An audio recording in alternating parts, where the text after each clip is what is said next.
Am I overreacting for being tired of predicting my husband's every need? I 28F didn't realize how much emotional labor I was doing in my marriage until I stopped doing it and everything fell apart. My husband 30M has always been moody, but early in the relationship he framed it as being sensitive and in tune with emotions. What that actually meant was, if I didn't predict how he was feeling or what he wanted in any given moment, he interpreted it as a failure on my part. If I cooked dinner and it wasn't the exact meal he'd secretly hoped for, he'd say, "You didn't pay attention today." If I didn't pick up on his vibe after work, whether he wanted company, silence, affection, or space, he'd sigh dramatically and go quiet. I started shaving myself down mentally, always scanning the room and adjusting my behavior to match whatever he projected. For a while, I thought this was normal. I thought this was what love meant, being attentive, being intuitive, being considerate. But his version of intuitive meant mind reading. If he wanted a snack but didn't say anything, and I didn't magically bring one, he'd call me out of tune. If he had a stressful day and I didn't ask the exact right question in the exact right tone, he accused me of not caring. There were times I'd plan whole evenings around the possibility of him being in a bad mood because I'd learned that guessing wrong meant hours of icy silence. He never yelled, never threatened, just weaponized disappointment. Sometimes disappointment hurts more. A few weeks ago, I hit a wall. We were at dinner and he seemed fine. Not cheerful, not upset, just neutral. So I talked like normal. Halfway through the meal, he put down his fork and said, "You really didn't notice? I'm upset." I asked what happened, and he said, "If you were paying attention, I wouldn't have to explain it." That sentence snapped something inside me. I realized I was being held responsible for emotions he refused to communicate.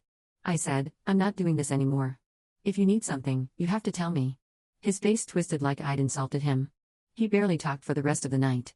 So I followed through. I stopped guessing. I stopped analyzing every sigh.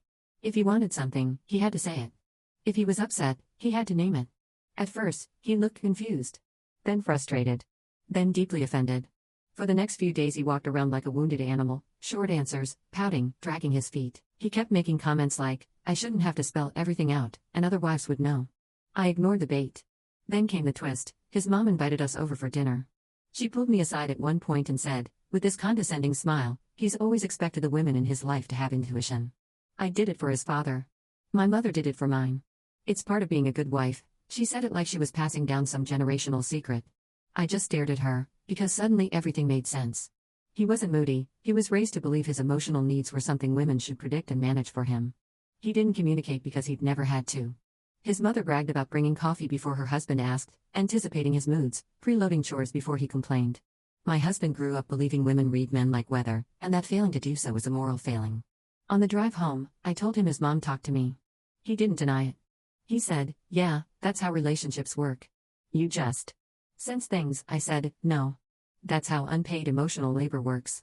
He called me dramatic. I called him entitled. It was the closest we'd ever come to a real fight. Now we're stuck. He thinks I've become cold because I don't hover around him waiting for clues. I think he's been conditioned to treat emotional communication as optional. We're circling each other like two people learning a language we should have learned years ago. Part of me wonders if I've been enabling this dynamic. The other part wonders if he's capable of changing when he doesn't see a problem, just an inconvenience. So now I'm left wondering, am I overreacting for refusing to predict my husband's needs anymore? Or am I finally reacting like someone who's done being his emotional interpreter?